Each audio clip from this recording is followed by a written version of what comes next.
Recording by Kohinoor music studio Bakhri बाजार।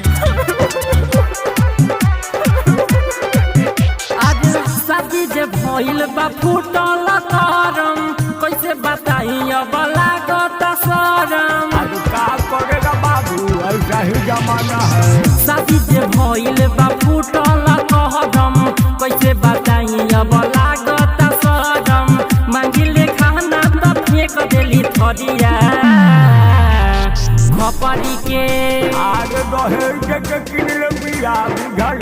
अरे खपरी के पेनी लागेली हरिया, महुगी मिलल बा हमारे करिया।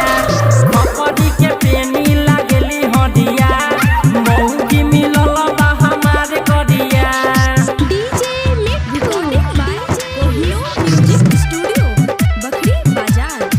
गामे के अगुवा कर रहिल शादी, हमरो जवानी मिलैल समाती।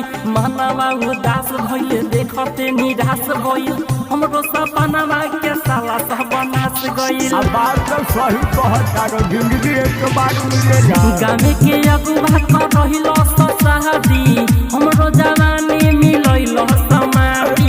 कैसे के लुटिया हम हुल हरिया खपरी के।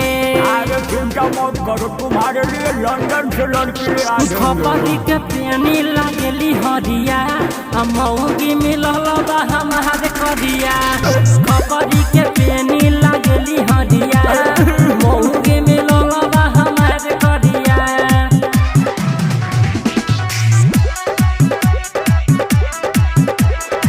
दिन भर में 4 बेर लगावे गोठलाली, एले निमन रहे अरबे के साली।